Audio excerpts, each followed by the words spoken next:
Hello, I'm Julienne. I'm the oldest daughter, and I'm in Connecticut. Hi, I'm Justin. I'm the second oldest, and I'm in Southern California. I'm Amber. I'm the baby, and I'm coming to you from Las Vegas, Nevada. We just wanted to say thank you to everyone who is signing on today to watch our memories of our dad. And thank you for everything that you guys have sent out in the last month since he has passed. We truly appreciate and feel all the love and support that everybody has sent us via email or text message or phone call or just through the brainwaves. Yeah, I just want to reiterate what Amber said. We've just been really overwhelmed by the outpouring of support, of condolences, and of stories about Dad. And we hope to add to those stories here with this service. Yes, I'd like to add my thanks to Justin's and Amber's, and thank you for being a part of Dad's life. This service is pre-recorded. After the service is done, then please consider joining us for a live meet and greet. You would go back to the website where you access this link where you are now. So go back to the website www.fiopsc.org. And there's a second link to the live meet and greet immediately at the end of this service. We hope to see you, but if not, again, we appreciate you being a part of our lives, a part of our dad's life, and we hope to keep in touch with you at absolutely any time. Thank you so much.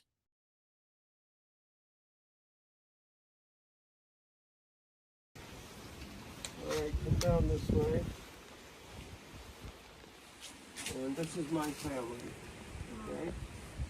This is Brother Rudolph Newball, my grandfather, Robinson, died in 1978. Elma, his wife, my grandmother. Minnis Newball Coe, my mother, died July 17, 1995. And also here are her brothers. Harold Newball was the father of Grace and Harold. And Lynn Newball was the father of Dr. Lynn. And he's the one that was murdered in Medellin. And Rudolph Newball was the father of Fern and Myrtle. And they have these quotes from Scripture. They that be wise shall shine as the brightness of the firmament, and they that turn many to righteousness as the stars forever and ever. And then down here, Jesus said to her, I am the resurrection and the life. He who believes in me, though he may die, he shall live, and whoever lives and believes in me shall never die. Do you believe in this? It's a question. It's from John 15. This was a two-story house, and I think at one time there were 8 of us kids living with my grandparents. All of us, I think, were on the second floor. This road was not paved. There were no cars, no electricity, no running water, no plumbing. And every morning you would see the boys walking the cows up this road. And then at that bend, they would take the cows to the left, so far enough. Oh, right. There's fields there. And if you see back there, there's a gully. Okay? Right back there is a gully, and there's a child. If we wanted to go to the bathroom, this is my cousin Fern. Hi. If we wanted to Fern. go to the bathroom, what? Right, Fern? We had to come outside and walk along the gully, and there was an outhouse perched right on the side of the gully. Was it the two seats? Two seats.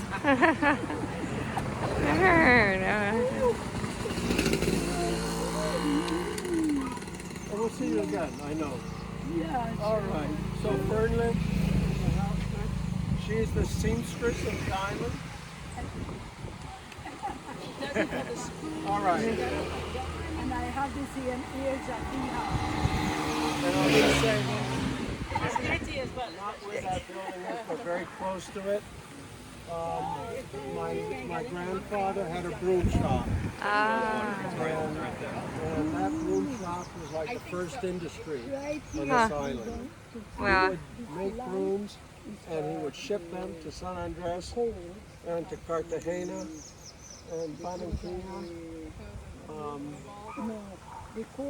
The snakes that are on this island are not poisonous. And I still remember there was a huge black snake. Huh. But the snakes were valued because they took care of rats. Poppy, stand right here for a sec. Let me just get a picture of you at the house. Get a picture. What's the name of the bird?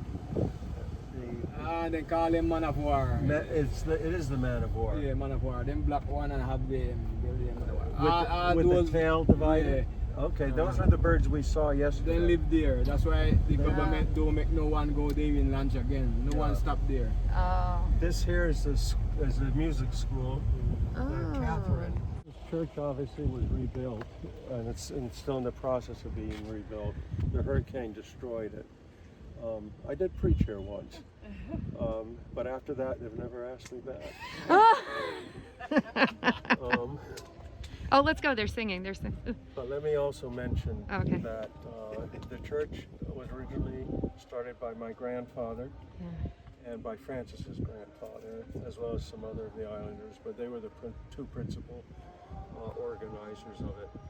With this rebuilt church, it's now the largest Adventist church on the island. How many churches do they have? Three main ones, and then I think there are two other small ones. They used to be the largest church in the island, is right in town. We'll see it this afternoon. That's built on land that Francis's father gave to the church. Is that Adventist also? It's the Adventist church. It's right in town. Then there's Rocky Point, and then there's Southwest Bay. And they're all Adventist? Those three. I don't think the Adventists are the largest denomination. Baptist, which is this one here. There's an old story told that I don't know if it's true. I don't know if it's true or not, but the story is that the Adventists. That's a nice ride. That's a nice ride. Oh, careful. We'll be there soon. The Adventists up here would be singing a song, a hymn. Will there be any stars in my crown? No, the Baptists would be singing, will there be any stars in my crown, you know, in heaven. The Adventists would be singing, no, not one, no, not one. Two hymns. But in addition to building the church, my grandfather also started a school, and that school was very famous on this island. My grandfather had a very high expectation of excellence, and the Colombian government, because it wasn't a Colombian school, a state school, they sent inspectors over to see if the school met their standards.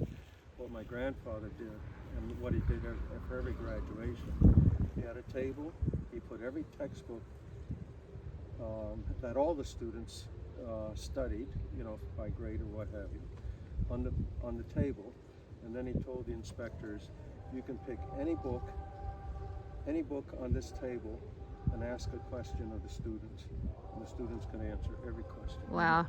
And so they came out with very high marks, but that school's been destroyed. The remains of it are overgrown. I mean, these weeds overgrow so fast. Yeah. But it was right behind the church. Okay, let's go in.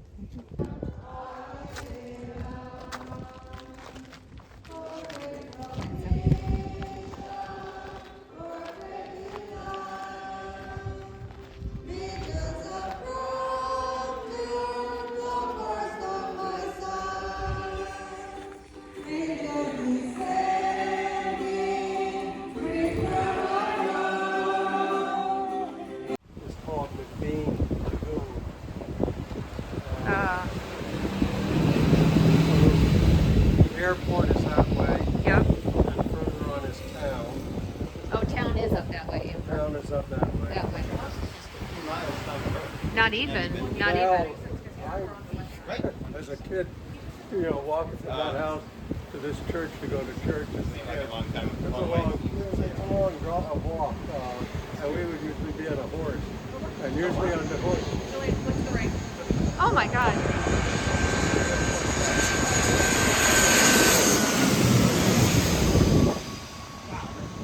Yeah, right? Yeah. I think I told some of you when. That's one of the endangered birds right here, Brady. Isn't that right? That's a metaphor. So that's one of the. He won't come into focus. That's the endangered, the one that was right all over the boat.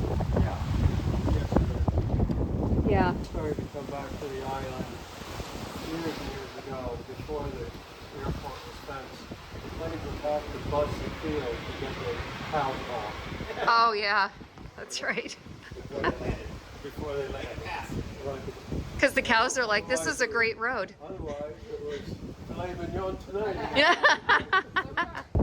Difference in color. The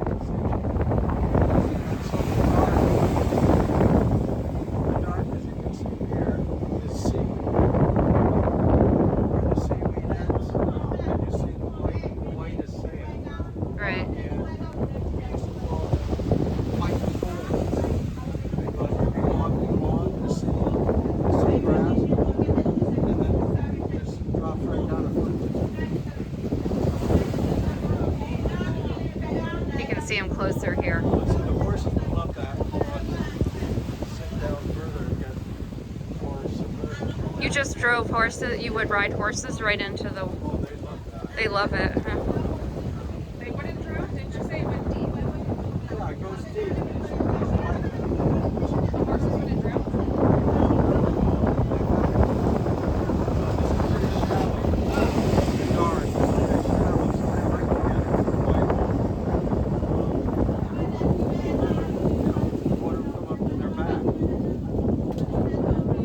Makes the rider weightless.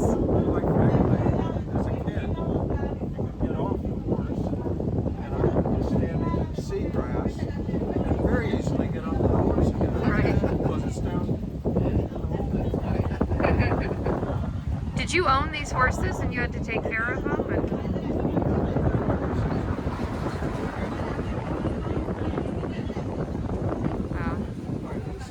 And just outside of our kitchen was a wild mint plant.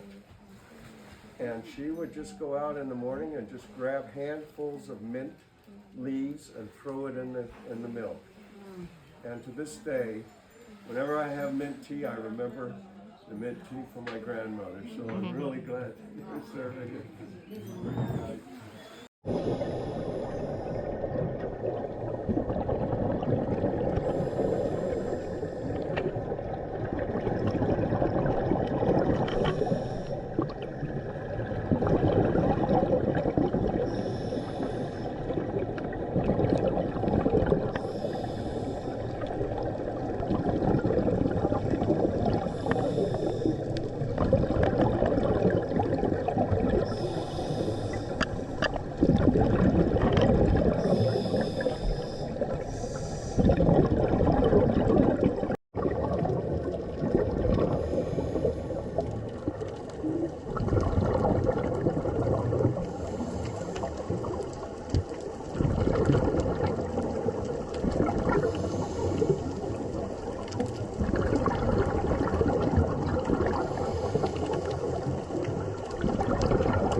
So there are all kinds of stories about Morgan when he came back from sacking Panama, that he brought with him a tremendous amount of treasure. And he was actually commissioned by the Queen of England, Elizabeth I. So, you know, most of what was taken was to go to her. And there's some historians who say that this island, this was the base for Henry Morgan's ships. They anchored them in the bay right from Old Town to Front Town. And some historians say this little island influenced the course of human history in that it took away from the Spanish monarch so much of their wealth through the English pirates like Henry Morgan, and the wealth that Henry Morgan captured and made. Queen Elizabeth was very instrumental in building the smaller but more efficient British Navy, so that when you had the Spanish Armada coming to invade England, the English had a smaller but much more mobile and efficient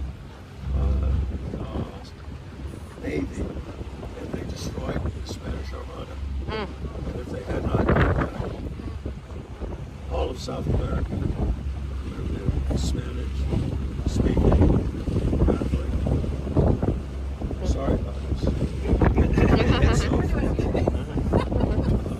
So anyway, that's a little bit of history of the significance of this little island in world history. Mr. Glenn and Company, wanna come right here forward? All come forward. I'm not afraid. Step forward.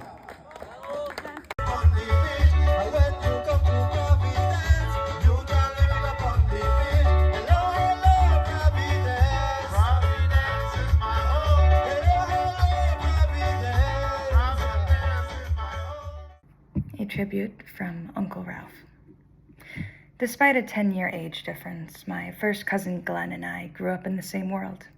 We shared the same people, the same environment, and the same vibrant childhood activities.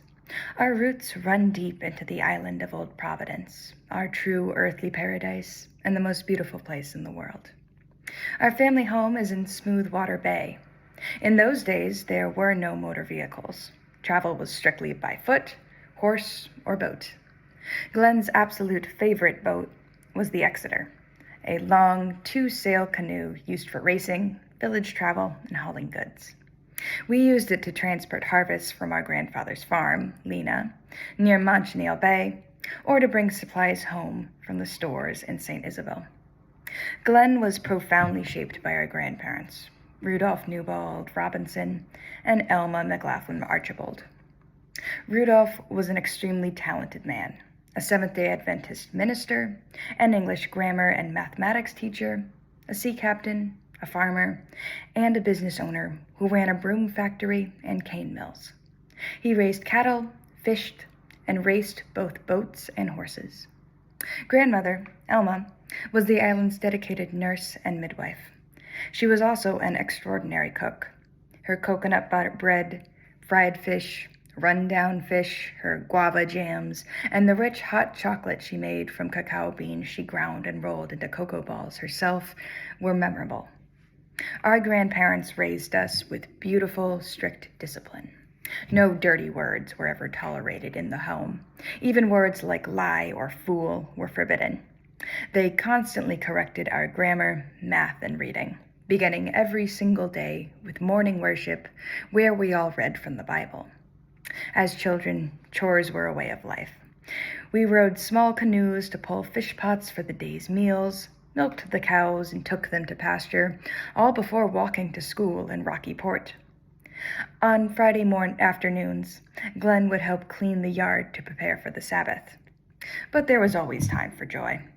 Glenn loved going to the beach to swim, dive, and craft toy sailboats out of cotton tree wood or coconut husks. We would also roller hook, racing down paths behind old bicycle tires, controlling them with sticks. To all of us cousins, Glenn and his family were the ultimate role models.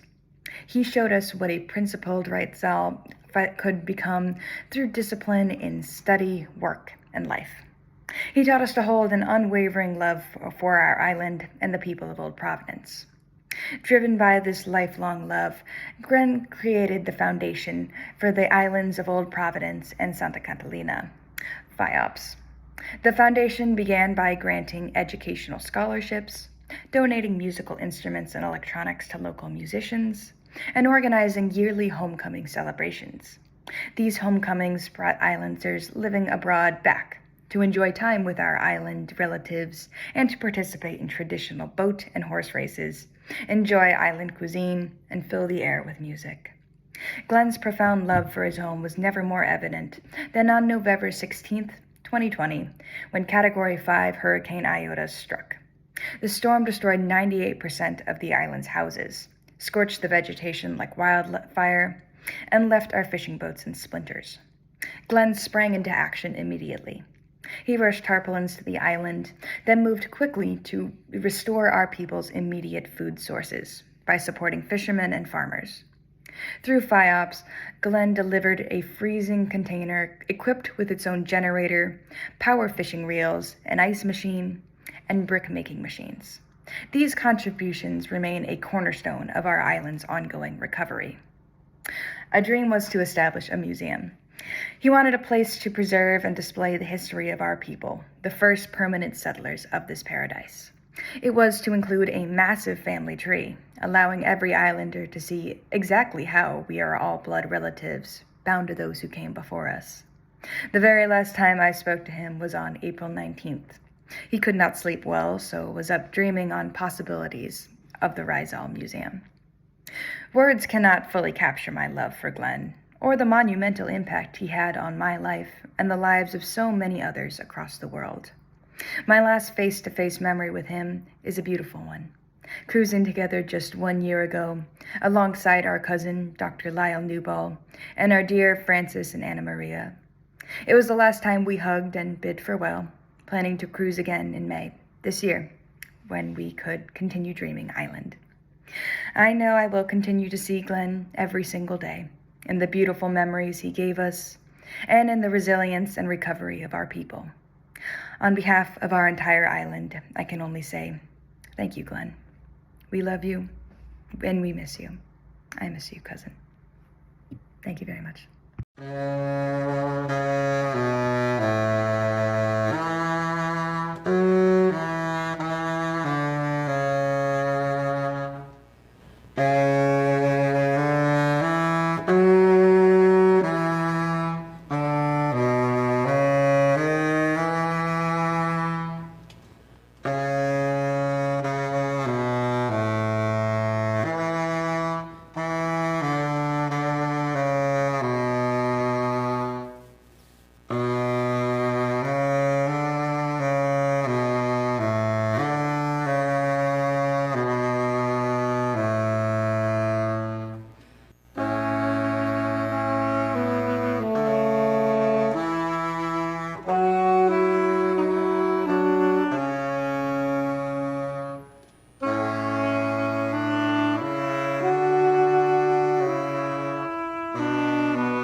We moved into 1901 Sligo Creek Parkway, a 3-bedroom home in May 1951.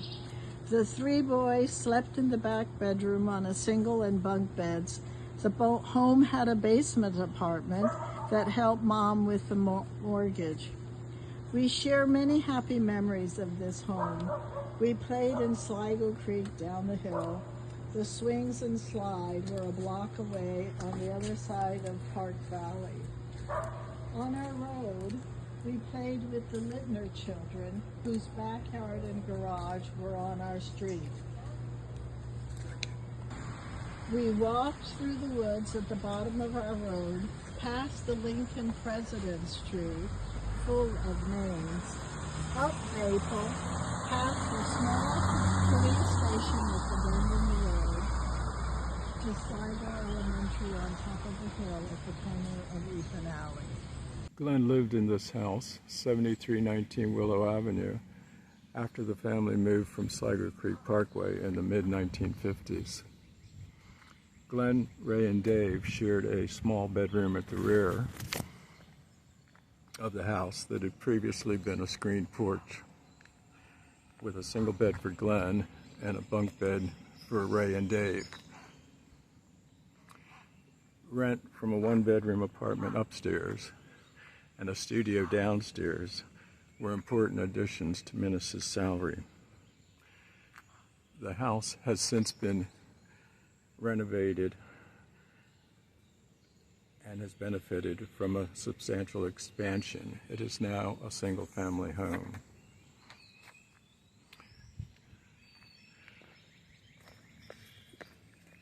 Willow Avenue was locally famous for having the best sledding hill in Takoma Park, and Glenn and his siblings took advantage of this every time it snowed.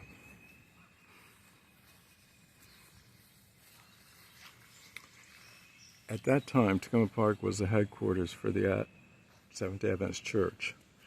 The General Conference buildings are about 3 blocks up Willow Avenue, and Takoma Park had many other Adventist institutions.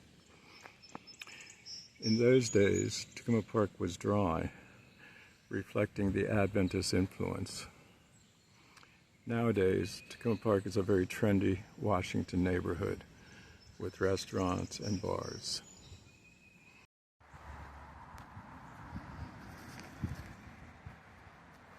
Starting in the mid-1950s, Glenn and his family attended Spencerville Seventh-day Adventist Church in Spencerville, Maryland.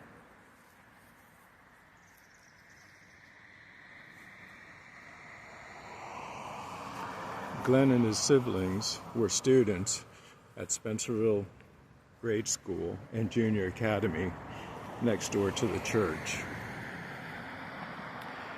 At that time, the school lowered tuition for each additional student from the same family, quite a saving for Minnis with 4 school-age children. A school bus picked up the 4 Coe kids on Willow Avenue for the 15-mile drive to Spencerville. Glenn made lifelong friends at Spencerville. Most importantly, that is where he met Judy McNeil. Glenn and Judy were married at the Spencerville Church in 1965. Glenn attended Spencerville Junior Academy until 10th grade. His last 2 years of secondary school were at Blue Mountain Academy, a Seventh-day Adventist school, boarding school in Hamburg, Pennsylvania.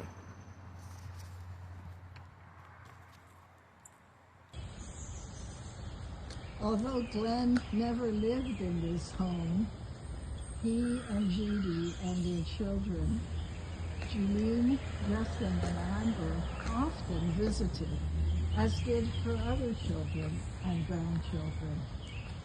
This home also had a small basement apartment and a single room on the 2nd floor that Mom rented. I have many memories of Glenn. I remember playing and exploring Sligo Creek with Glenn, Gloria, and Ray. This was especially fun after heavy rain flooded the creek. I remember going to the Takoma Park Recreation Center to play ball and ping pong and putting a nickel in the Coke machine for an ice cold bottle of Coke. We did not tell Mother about the Coke. I remember the family driving to California shortly after Glenn got his driver's license. I was so jealous that he got to drive while I could only ride. I have no memories of Glenn being mean to me or of him resenting having a little brother tagging along. Glenn and I learned to be bricklayers together. He and I worked one summer as minimum wage laborers for a local masonry contractor who in subsequent summers taught us to lay bricks. Glenn worked as a mason for many summers, a skill that would come in handy when he built a house in Connecticut many years later. Although he was typically the youngest member of the crew, except for me, of course, the other bricklayers and laborers looked up to him, particularly on those rare occasions when the conversation turned from sports and women to weightier subjects such as religion. After knocking off work, we would arrive home sweaty and covered in masonry dust. Glenn had the right to use the tub first because he had to get to do his job as a lifeguard at the Columbia Union College swimming pool. I must admit to a bit of resentment about always having to wait for the tub, perhaps mixed with a bit of jealousy about his job at the pool. I followed Glenn to Andrews University. Glenn was a big man on campus, and I felt honored to be his brother. Glenn was a gentle extrovert, almost always with a smile on his face. He had a knack for getting friends, colleagues, and family to collaborate to make things happen.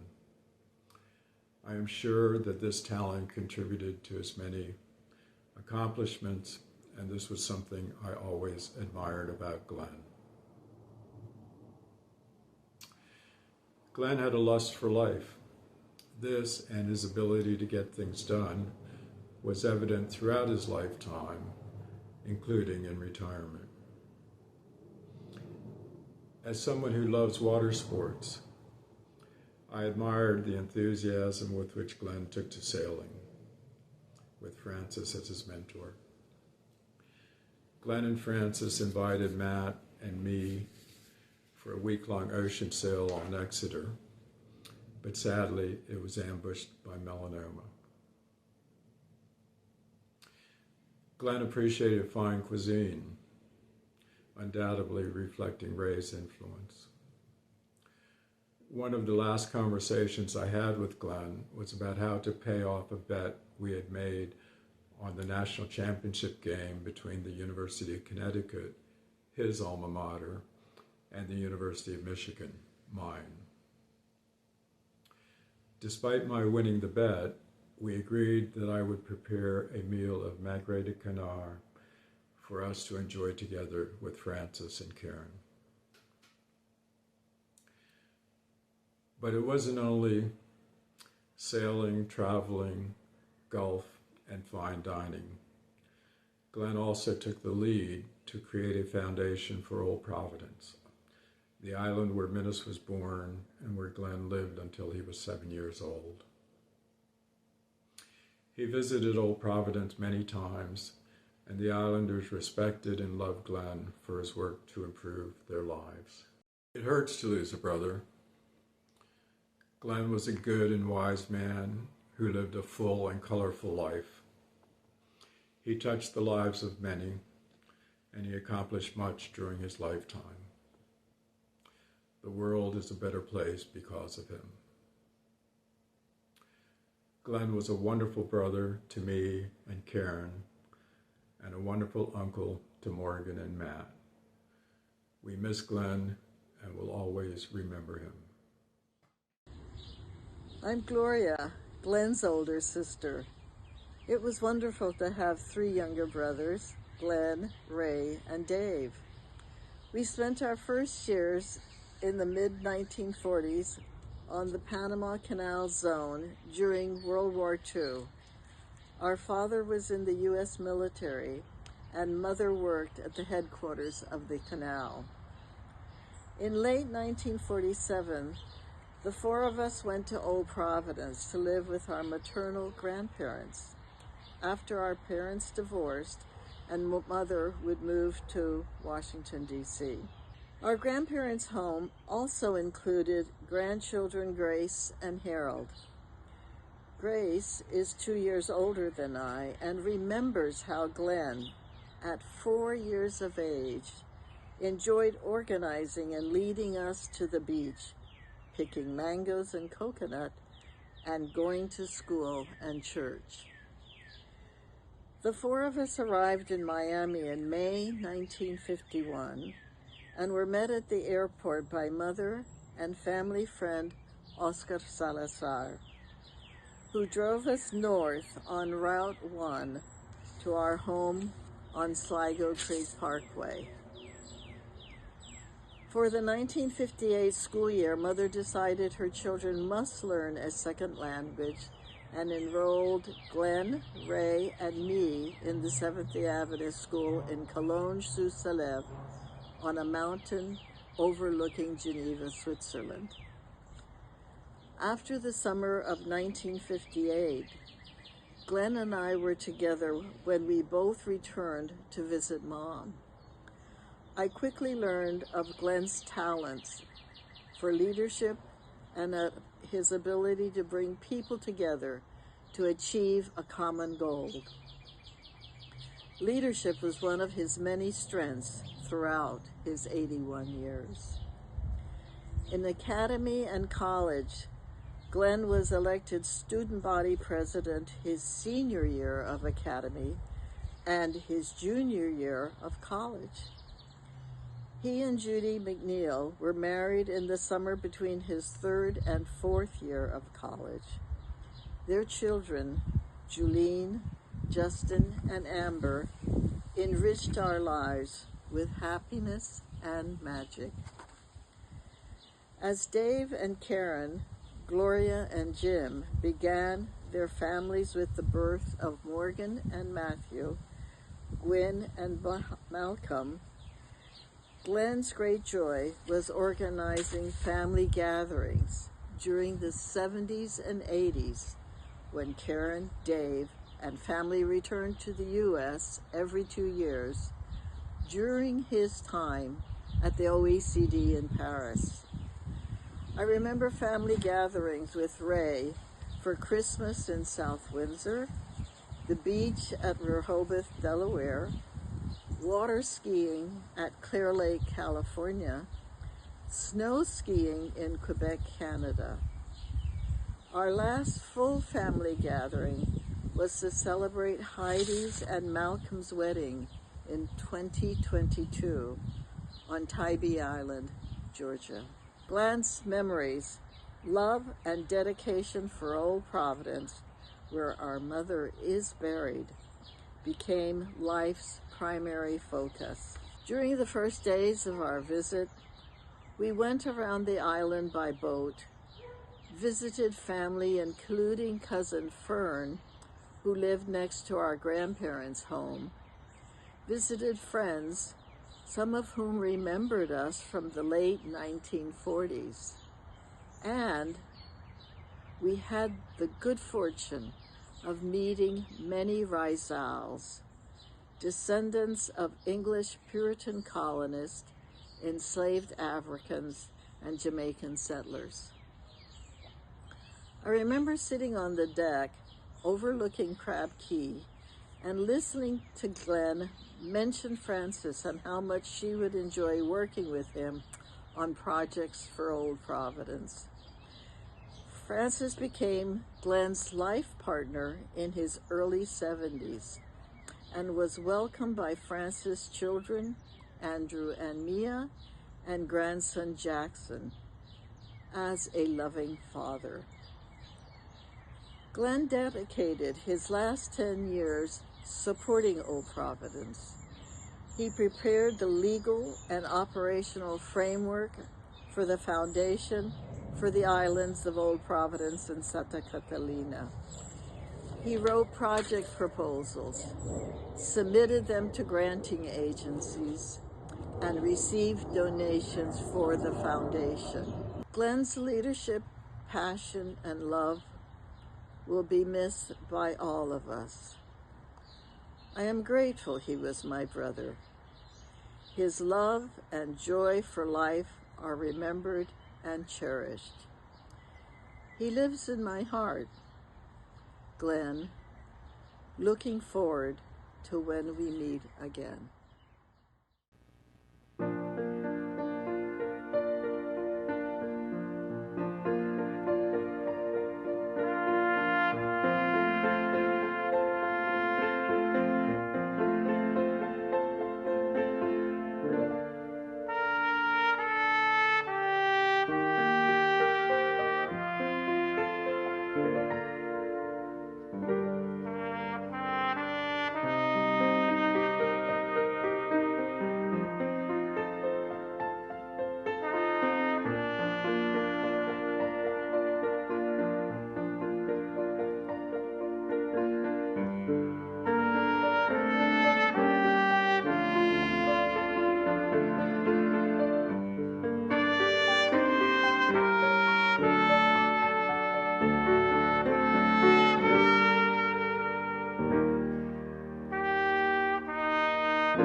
We're here in Milton Street in West Hartford, Connecticut. This is the house where we moved to when we moved to Connecticut, so Dad could go to UConn Law School. This is the house this is my earliest memories were here. This is where Dad was a law student, and then he became a young prosecutor. After he passed the bar exam, which he failed the first time, and he had to find this out by going downstairs to our landlord and asking them to borrow the Hartford Courant because we were too poor to afford our own subscription to the Hartford Courant. Fast forward just a couple years after that, just a few years later, and the Hartford Courant is writing glowing articles about Dad, saying he was the top prosecutor in the state of Connecticut. So he certainly made his mark with the Hartford Courant after that kind of beginning. Dad was never ashamed of failing the bar exam. He used it as a teaching experience for Justin and Amber and I. He always said to never be afraid of failure, that great things can come out of that, and he was right. What I remember most about this house is having Mom and Dad all to myself. Justin was born here, but he was so little, it was kind of hazy memories of him. And I remember every night that Dad used to sing a lullaby to me. No matter what he was doing, he could be at the kitchen table surrounded by books or legal pads, or he could be on the phone talking with in an important sounding voice. It didn't matter. No matter what he was doing, he would stop what he was doing and come sing my bedtime story, my bedtime lullaby. And I just wanted to sing that for you. It goes like this. A little turned up nose, 2 cheeks just like a rose. She's sweet from head to toes, this little girl of mine. 2 arms to hold me tight, 2 lips to kiss goodnight, 2 eyes to shine so bright, this little girl of mine. No one will ever know how much her coming has meant. That's why I love her so. She's something heaven has sent. She climbs upon my knee. She's all the world to me. To me she'll always be, this little girl of mine. I remember one night when he sang that to me and he started crying, and I asked, why are you crying? And he said, because I love you so. And that was really the first time I ever associated love with tears. It was, that song meant so much to me. I internalized that lullaby so much that it was quite a shock to me when I heard Dad singing it to my new baby brother, to Justin. And I went to him and said, why are you singing my song to Justin? And Dad said, well, if you change some of the words, you'll notice it works just as well for a boy as it does for a girl. That was quite a shock to me. But Justin ended up with his own bedtime routine. And it probably was just like Dad to think, well, that's something special for Julienne. I'll just leave that for her. And he came up with his own bedtime routine for Justin, which I'll tell you about at the house where Justin and Amber grew up. We're here in Trinity Chapel, and this was the scene of Dad and my big moment.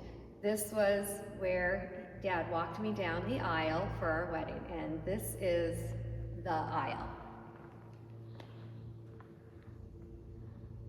So Dad and I made the most of every inch of this aisle, this mile aisle. We milked it. We went so slow and promenading down that we actually ran out of music right around here. Nick's gonna pan out and show you how far we had to go without music. And here closer to the aisle, Joe was standing here waiting for us, and he actually checked his watch. He was like, where have you been? And the whole congregation started laughing, actually.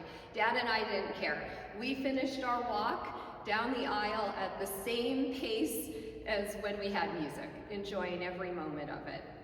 I call this our big moment, but in reality, Dad made so many moments so big for us. My brother, sister, and I, we each married a Joe, much to Mom and Dad's delight. And Dad was so excited being the father of the bride or the father of the groom. He had so much fun at each of our weddings.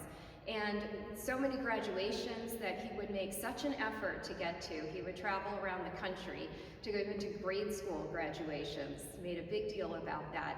And birthdays too. There was no moment that Dad didn't make a big moment. With his delight and his enthusiasm and his generosity. So I just want to say thank you to Dad for doing that. We're going to hear Nick play Trumpet Voluntary, which was the song that Dad and I ran out of music to walking down the aisle, and we'll see photos of some of those moments that Dad just made so extra special. And I just want to say thank you from the bottom of my heart. Thank you, Dad.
In the late 70s, Dad led an effort with our Hartford church to purchase land in South Windsor for growth and expansion.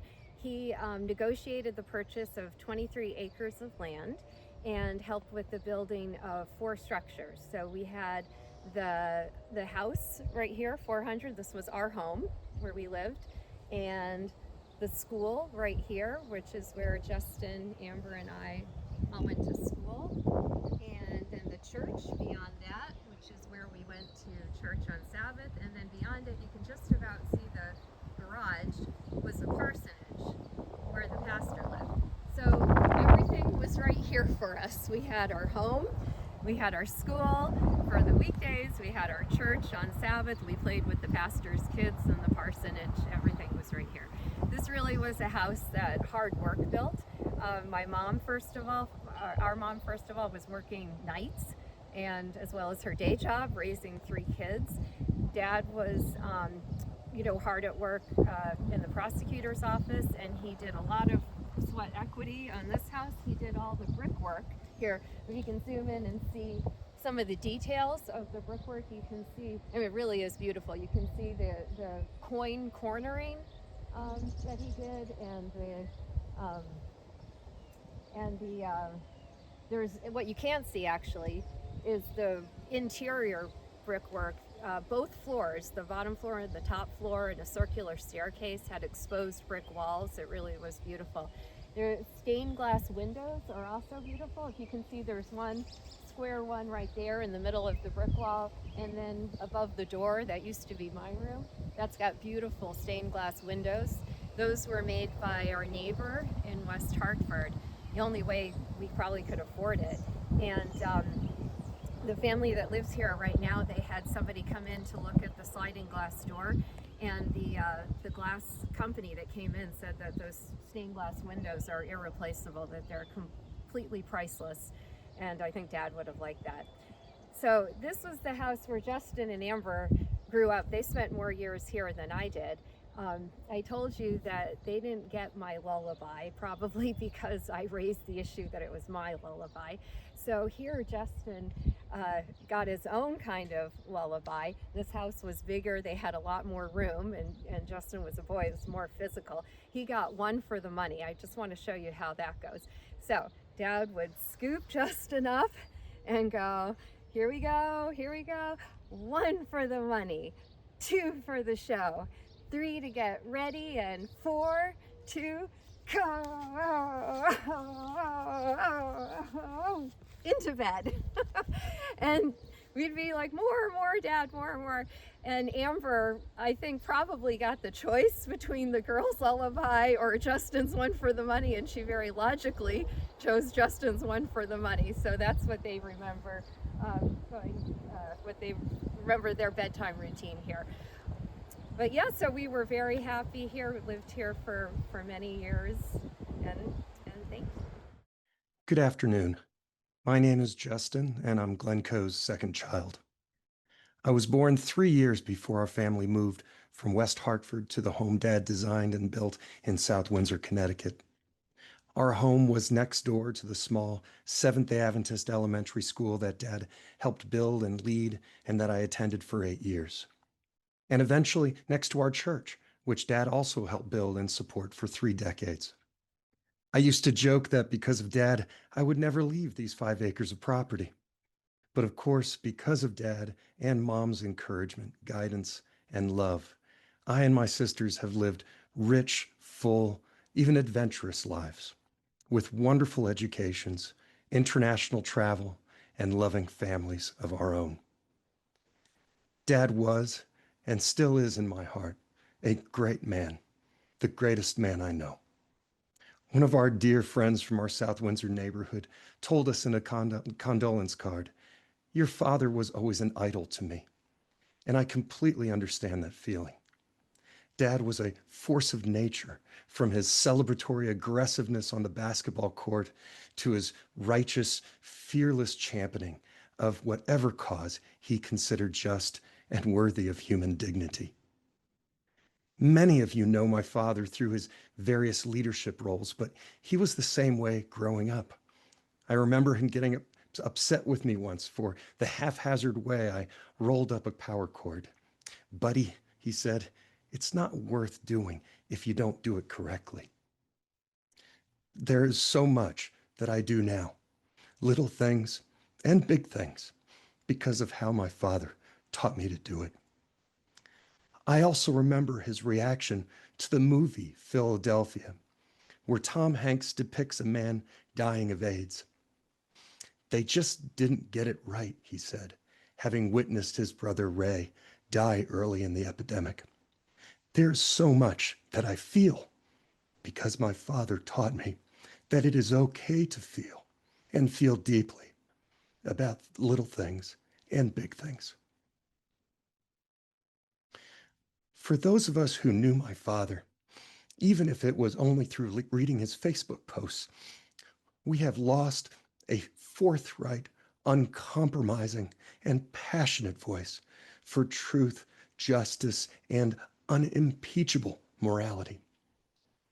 Dad held the bar high for anyone entrusted with leadership, something I carry with me every day.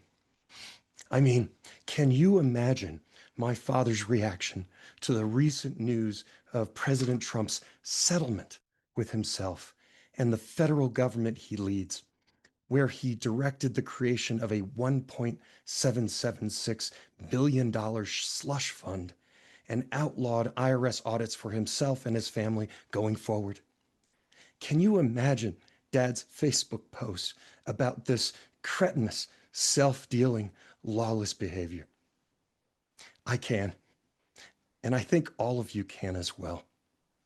That's my father, and I'm so proud to be his son. Dad, like anyone, had his struggles, and like fathers and sons everywhere, we didn't always see eye to eye.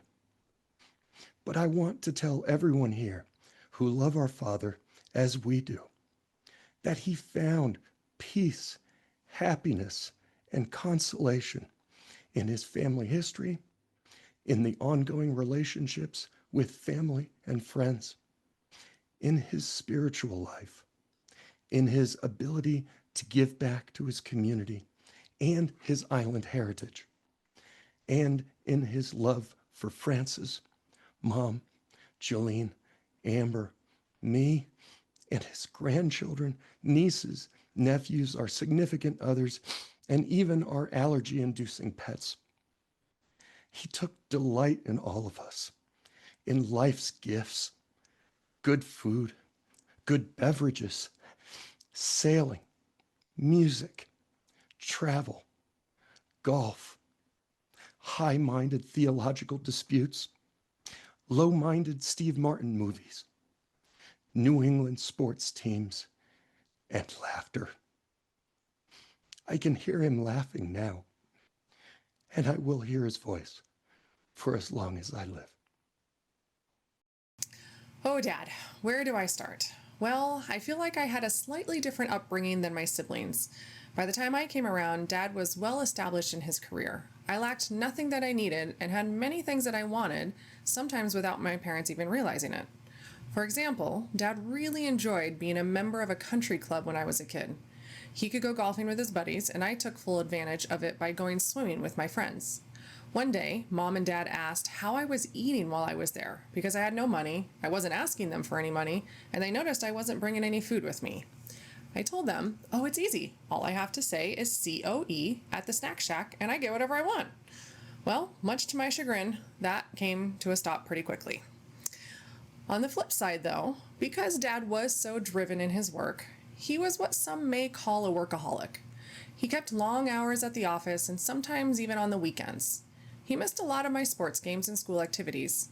However, when he was able to be home at bedtime, we did have that nighttime routine that Julienne was talking about, though. See, Julienne had a waterbed, and when she was away at school, Justin and I took turns sleeping in it, because it was pretty cool. So when Dad did the 1 for the money, 2 for the show routine and ended with throwing us on the waterbed, it was really fun to ride the waves without getting wet. Our family did know how to throw a Christmas party, though. It might not have been that much fun for Mom, who ended up doing the vast majority of the pre and post cleaning and moving the furniture out of the house to make more room and then back in afterwards. But I have some great memories from those parties and about Christmas time in general. Santa would come and visit every year during those parties and always brought a present for every single kid that was there. There's a spoiler alert for any little kid who might be watching right now, but little did I know that Dad was Santa and all the parents brought presents for their kids. One year I was horrified because a second Santa showed up with a cop who said that our Santa was an impersonator and arrested him. We were all very confused, but we had already gotten our presents, so we got over it pretty quickly. As Dad got older, he realized he missed a lot of our childhood due to work and wanted to change that with his grandkids. He really cherished the time he got to spend with them and with us as we became adults. I remember when he stayed with us shortly after one of my kids were born. He was sitting on the rocking chair with his grandson sleeping on his chest, and he said how much he enjoyed just being there and not having to go anywhere. He soaked up those moments. This last summer, as many of you know, we were able to coordinate an amazing family trip.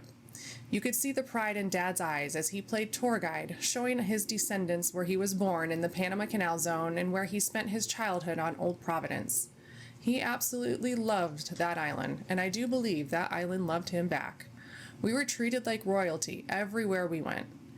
He got sick, unfortunately, and spent most of the last week in bed while we were there. When the locals found out, he had a doctor at his bedside in no time who came back multiple times a day to check on him and medicate him. Then there was a steady stream of visitors who also wanted to check on him and give him their love and natural island remedies. I am ever so grateful to Aminta for bringing her husband, the doctor, by. I had felt so helpless with Dad laying there, and all I had were Tylenol and Motrin to give him, and I didn't know who to call. We all made it home from that trip with memories that will last our lifetimes. Sorry. The three of us kids and our families each got to go out at different times and spend more quality time with Dad at the end of the year and beginning of this year. Whew. Almost done. We want to thank all of you for coming on here today and listening to our memories about Dad. We know he touched many lives, and we feel the love and support that has poured out to us since he passed. Love you, Dad. Miss you.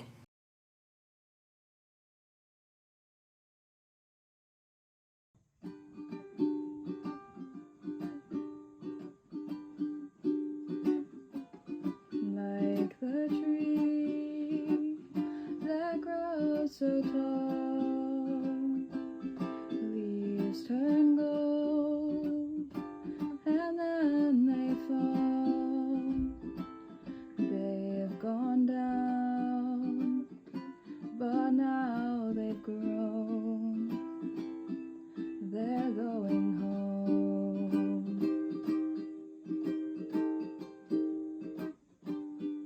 Mountain streams may run and flow, clean the sands on which they go, stretching down like it had known.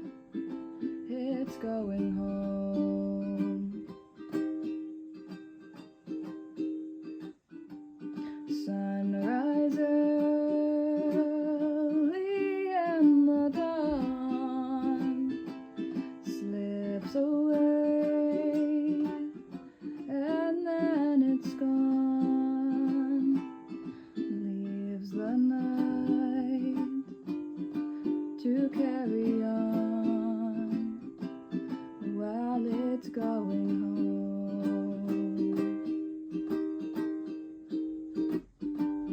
Once a man, he lived and died.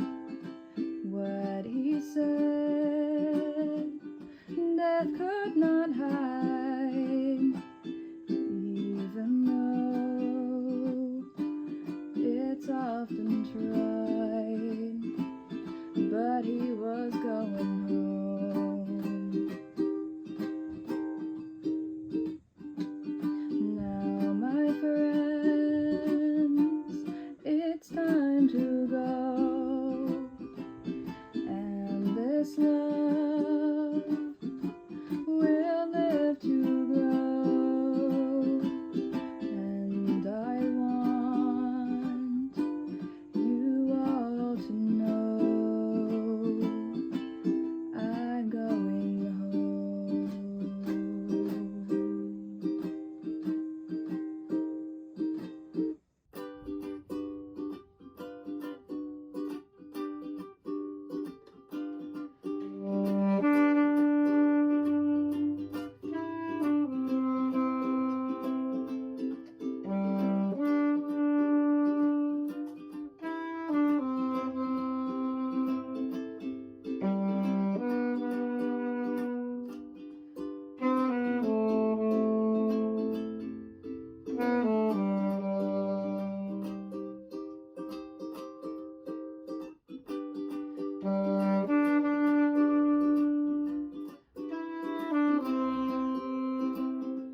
So we're here in Hartford Superior Court. This is where Dad spent a lot of his professional career, first as a state prosecutor and then as a defense attorney handling all the cases that went to court.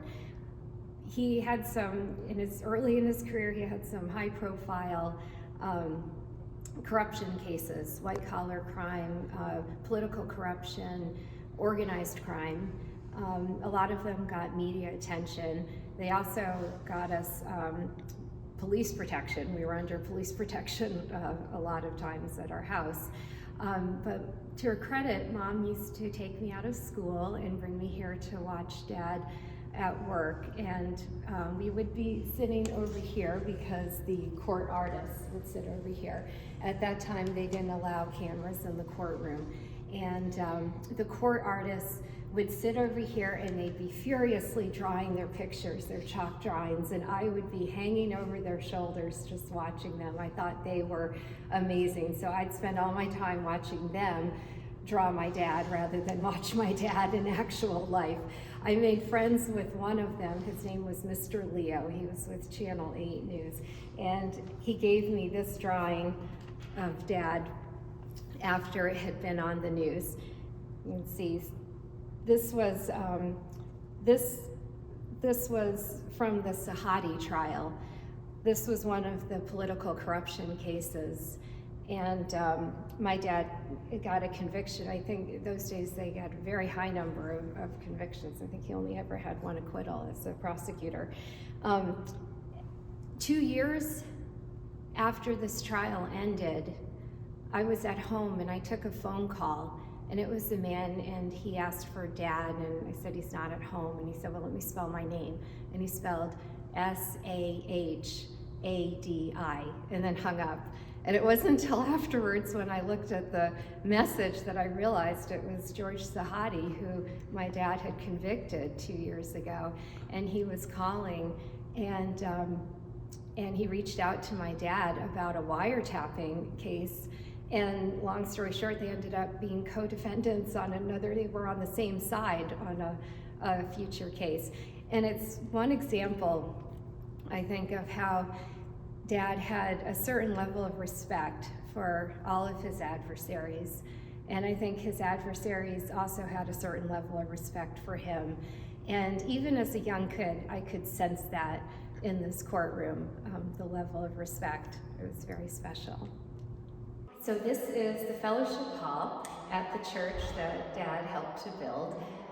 The fellowship hall is where Dad had his famous, some would say infamous, Sabbath school class.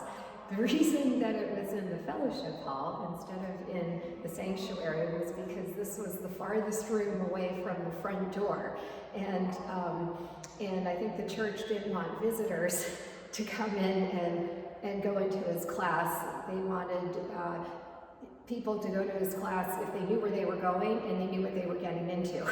So his class was known for lively discussion, for seeing things in different ways, for hearing a lot of different opinions, and it was very conversational. And my mom reminds me how it used to always go late, and they'd be waiting in the sanctuary to start church, and they'd start sending kids in to see if Uncle Glenn was done teaching. So this room is also where we had the fellowship meals. So for me, this was a good food and good conversation, good food for thought room.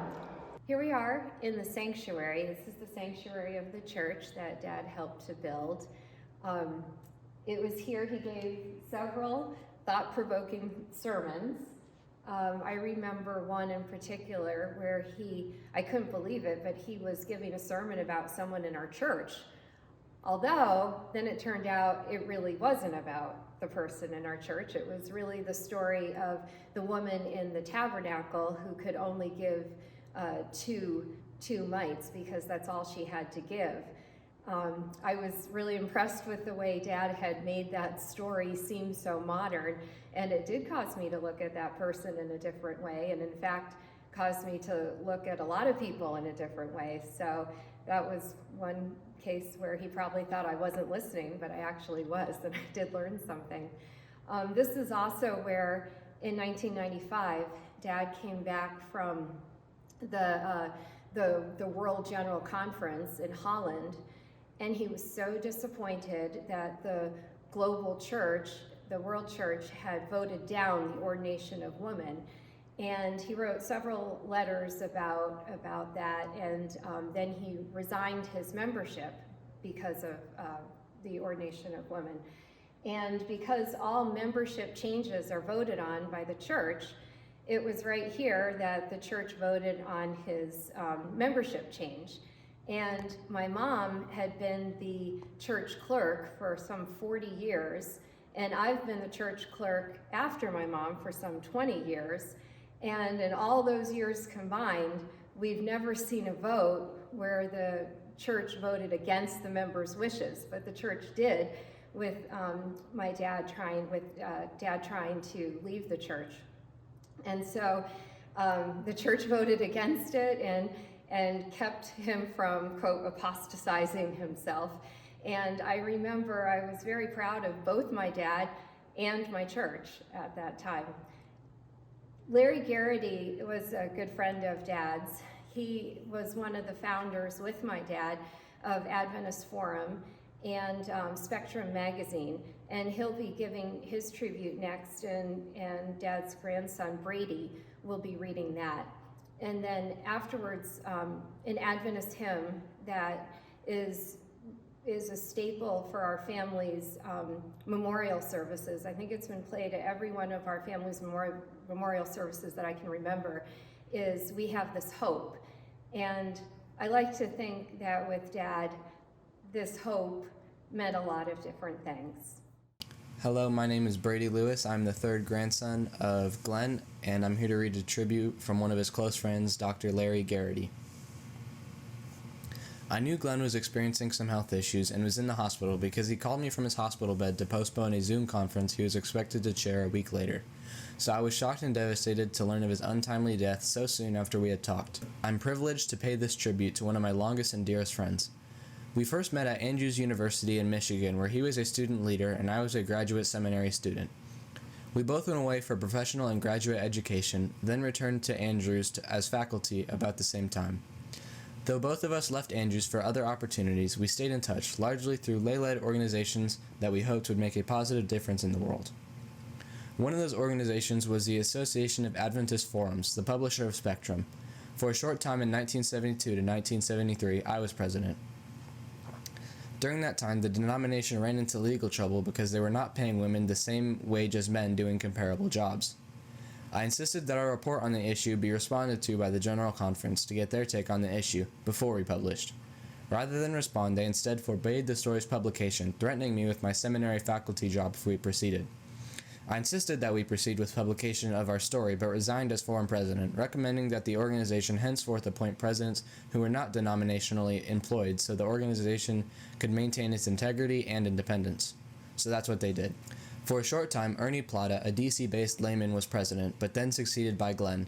Dick Osborne's history of the first 10 years of the Association of Adventist Forums tells the story, and I quote, Glenn Coe's election as president and Leslie Pitton Jr.'s as vice president represented the most significant actions of the board. Coe, an attorney with the Connecticut Judicial Department and founder of the Washington, D.C. chapter of AAF, became the compromise candidate. His ties to both sides enabled AAF to weather this dispute, although in essence AAF focused on the audience already cultivated over earlier years. Staff continued to be built up in the Washington, D.C. area, which represented a shift from Loma Linda. The Coe years were filled with steady growth and accomplishment. Coe worked hard on fundraising efforts, new projects, membership growth, and regular communications, end quote. After I left the employ of the seminary at Andrews, I accepted the presidency of Atlantic Union College in Massachusetts. Not long after my arrival, Glenn organized and I hosted one of the most successful and memorable forum conferences ever held, Progressive Adventism, Oxymoron or Wave of the Future.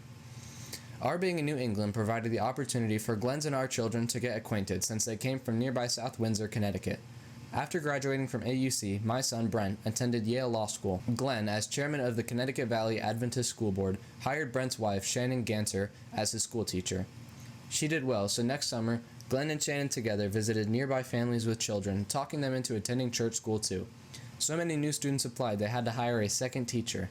Imagine a state legal administrator of that stature taking time to help a new church school teacher succeed. Another organization Glenn helped found and lead was the John Henry Widener Foundation for Altruism. Widener was an Adventist businessman in Europe who organized the Dutch Paris Underground that saved more than 3,000 Jews and Allied airmen during World War II. We had invited him to speak at AUC, where he was honored for his selfless achievements. He decided to donate to the organization we founded in his honor all his papers, awards, and honors from many European heads of states, along with the designation Righteous Gentile from the Holocaust Memorial in Jerusalem. As current chair of the Foundation's film committee, Glenn was in the process of putting together a Hollywood film production group that would tell the Widener story. Alas, Glenn's death has inevitably put that project on hold.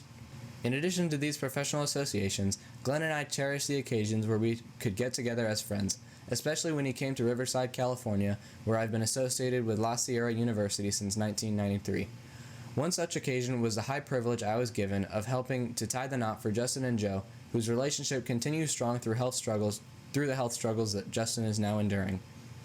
You wouldn't be listening to this brief tribute today were you not knowledgeable of the stature, accomplishments, and qualities of Glenn Coe, who we'll all greatly miss. May he rest in peace till God calls him to service once again.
Dad spent his last decade living a very happy life in Florida.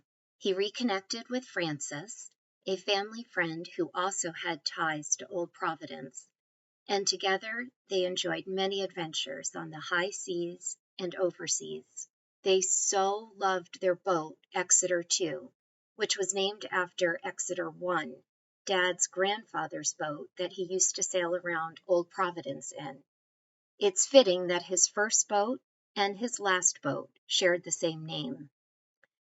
Together, they traveled to exotic ports of call throughout the Americas, the Caribbean Sea, and the world. Dad got to play as much golf as he wanted in Florida. and delighted he took full advantage of that, playing with good friends in courses that ranged from public courses to the most exclusive courses in the world, and enjoying each one. He had fun traveling with friends and doing what sounded to us like totally exotic, unique trips that we couldn't even imagine or think up, but that sounded really cool. Florida was a great place for family to travel to, and all of us had fun visiting Dad and Frances there. They were truly wonderful hosts, and will always be grateful for the memories they gave us. The grandkids especially loved going to Orlando, where there were amusement parks galore and adventures on the high seas on Exeter too, and on lakes with fast speedboats and inflatables. It really was a magical place to visit. We will hear from the grandkids firsthand about their memories with Poppy Coe, most of which were when he was in Florida, and then hear a song that one of Dad's best friends, Dan Flick, composed for him that really captures the spirit of how much fun he had in those last years of his life. So hello, my name is Sophie Cassarino. I'm the oldest grandchild. Hi, I'm Nick Cassarino. I'm the second oldest grandchild. I'm Brady Lewis. I am 14 years old and I'm entering my freshman year of high school. Hi, I'm Zane Lewis and I'm entering 7th grade and I'm 13 years old. No, 12. My favorite memory is actually right during our last visit, Poppy and I got to talking about Buddhism and about a statuette that he had. That was really special for me because it was something I had taken such an academic interest in for a while, and it was really fun to share that information and those experiences with him. I think my favorite memory was actually at my high school graduation. I remember Poppy made the big trip up from Florida. He flew out just to come support me in my graduation. And I remember he was very excited looking at all my medals, and I was very proud to show him all the hard work I've been doing, and it really meant a lot when he flew all the way up here just to see me. And it was a really lovely day. Spending time with him in Florida was fun. Mine was the Panama and Old Providence trip. The place we went for dinner with everyone else there. Yeah, well, I was very glad I got to go. It's a beautiful island with friendly people and good natural food. That was delicious to go to and very pretty to see. And I think my favorite part was probably going diving. You know, it's like an experience you hear so much about, but not many people get to do. So I was so very glad that I was able to experience that with Poppy. Yeah, the diving, I backed that really early. I'm not gonna lie, when we went to Old Providence, I'm not gonna lie, I was really worried about the food. I was gonna be like, oh, I'm gonna get crazy upset stomach for my runs. I don't know what I'm gonna do. But I did not get any upset stomachs at all. And despite the seafood, most of it looking pretty unappetizing, it actually tasted very, very good, and it was very fresh. And I think that's one of the reasons all the food was super fresh. And it was really interesting to eat the native food from, because it's something I've never done before. That's probably because the food was just, caught 10 minutes ago. Exactly, yeah, exactly. So yeah, very, very fresh food. So it actually sat very well in our stomachs, which surprised me. That would have been cool if we were able to go into there. Yeah, I think if we were to have tried to get in, we probably wouldn't have been able to come back out. I didn't even know that we're supposed to be going in the caves. No, it's funny. Most of the stories of scuba diving I hear are people getting stuck in caves and having horrible cave diving experiences. But he had no preconception of that like I had. So it was very funny. But maybe if we had listened to Poppy and gone in, we would have been rich after seizing all of Captain Morgan's treasure. The tour guide was pretty impressed, right? That Poppy had been brave enough to go in those caves as a child. Yeah, we got to go on the boat with his friend Dan, and you got to ride behind in the inflatable raft. Yeah, the inflatable raft. And you got to drive the boat. Yeah, that was super fun. Yeah.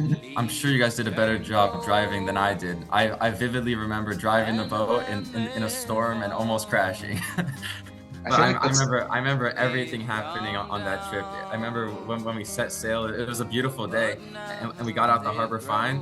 but then just this crazy storm just came upon us right in the middle. And Poppy wanted both Sophie and I to drive, so we did end up steering the boat. Right now, I'm working at a whaling museum, and I've done a lot of academic research into seafaring and going on the ocean, but actually getting the experience was very special. Poppy was a very good seafarer, and he did a very good job of handling that boat through the storm and through the Florida wilds. It was very fun and very impressive, and I'm very glad I got to experience something that gave him so much joy. Like it had known. So I remember just recently stick shift, which is something I've never actually known how to do. I've always driven manual cars, and so driving stick shift was a real experience for me. You really have so much more control over the car, and boy, you can accelerate that thing. Poppy and I were stopped at a red light, and as soon as it went green, Poppy shifted the gear and we sped up. I'd never gone that fast in my life. But if I ever do drive the Corvette, I have Poppy to thank for teaching me how to drive stick. One of my favorite memories, I think, is Poppy loved going out to eat, and he loved fine dining. And I remember one of our last meals together, we went to a Turkish restaurant down in Florida, and we ordered a whole platter worth of food. We had tons of sauces. We had 2 giant bread domes. There was like a whole show. You had to stick in the knife, and it would deflate, and then you had to cut it up. It was like a dinner and show. And then we had a whole table worth of entrees on top of that. And it was a really joyous send-off as we were getting on the plane. And it was that was a lovely experience to have. I don't think I'll ever get one again. He did like to go out. We always went to a steakhouse when he came out to visit here. Oh, yeah. Every single time. Every time we went out to the same steakhouse. Yep. I liked, because we spent, what was it, last Christmas? It was last Christmas. We spent last Christmas with him. I think it was real fun just because we were just at his house for the entire day. He cooked us food. We watched football, and yeah, it was just fun hanging out with him. You made him so happy. So happy. Thank you. And you guys, everyone, say goodbye. We appreciate it. Goodbye. Love you. I'm going home.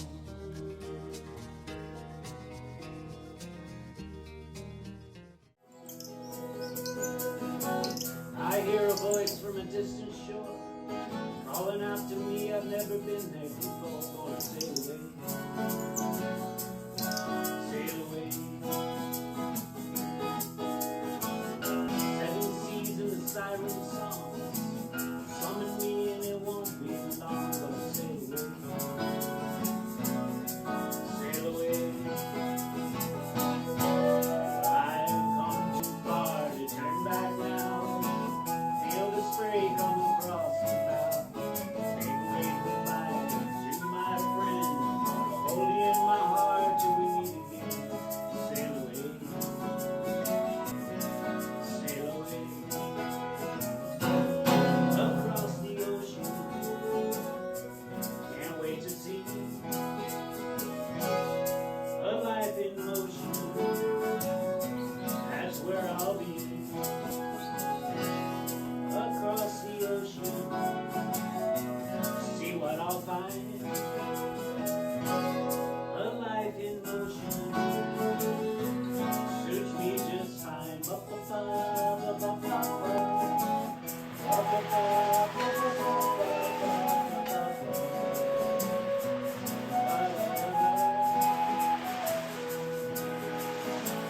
I hear a voice on a distant shore calling out to me. I've never been there before.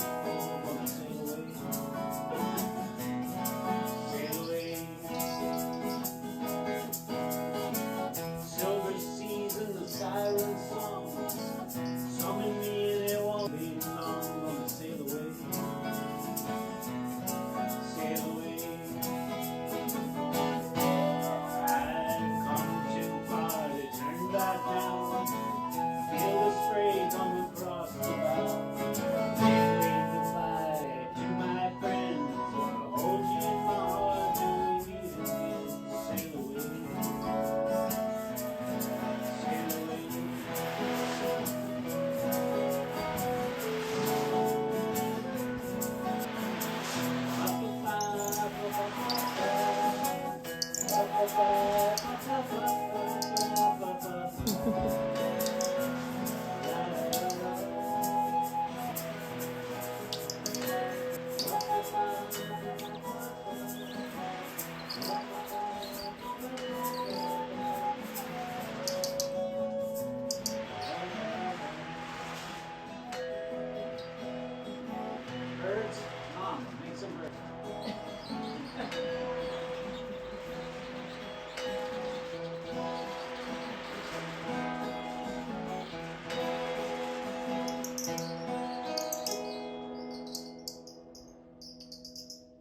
Hello, everyone. I have been asked to make a few remarks and give the benediction. It's my pleasure and honor to speak on behalf of the Godwin Nwokoma family. While some of my remarks reflect my personal experiences, the deep love and high regard expressed here today is shared by my whole family. From my earliest memory to our last conversation, Glenn Edmund Coe was my uncle and a member of my family. I've always referred to him and called him Uncle Glenn. Though not biologically related, our two families are united by decades of shared love that has endured through every season, including times of tragedy, pain, and loss. I looked online for thoughts of what defines a family beyond blood relations. I found at least 3 factors of note. 1, a shared history. 2, support in the trenches of life. And 3, reciprocal love and care. The first factor is a shared history.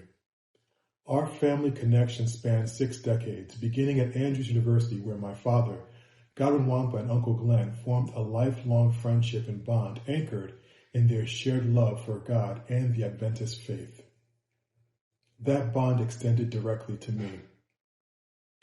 The Coe family has known me my entire life, from my baby shower in their home to decades of shared Sabbaths and church family gatherings, including Christmas parties at the Coe residence, where Uncle Glenn would inexplicably need to leave the party, transform himself into Santa Claus, sit us on his lap, and tell us that good behavior was the best way to earn gifts.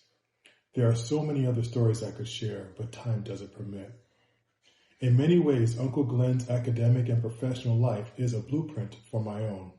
We graduated from the same academy, Blue Mountain, the same university, Andrews, and law school, University of Connecticut. He was one of the main reasons I became an attorney. He didn't just witness my history, he influenced it. Let's turn to the second factor, support in the trenches of life. You learn who your real family is when the world falls apart. When my family endured our darkest valleys because of untimely losses, Uncle Glenn didn't just offer sympathy from a distance. He was right there in the trenches with us, standing by our side and sharing his love and legal wisdom when we needed it most. The third factor that defines family is reciprocal love and care. Uncle Glenn and Aunt Judy constantly opened their homes and hearts to us, creating an environment where their children grew up as our cousins. There was a deep, lifelong bond of respect between him and my parents. We all loved him and always knew that the feeling was mutual. In summary, these measures in the way that Uncle Glenn and his family related to us and how we related to them, we were undeniably family. Uncle Glenn was my uncle, a role model, and a friend. I will miss him. We all will. Now for the benediction. As we close this service today, let's pray. Dear Heavenly Father, we thank you for the gift of family. We thank you for our church family, and we thank you for the profound gift of Uncle Glenn's life and legacy. Lord, the painful reality of the grave is before us today. But your word, the Bible, tells us not to sorrow as those who have no hope. We thank you that Uncle Glenn is only sleeping. His trials are over, his battles are won, and he rests peacefully awaiting the blessed hope of Jesus' second coming. We look forward to that glorious morning when the trumpet will sound and the skies will roll away like a scroll. The dead in Christ will rise first and we will all be reunited again. Until that day, comfort us, strengthen us, and keep us faithful to you. In Jesus' name, amen.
Thank you all so much for joining us for this meaningful memorial. As you can see, our father lived a rich, a deeply a meaningful life.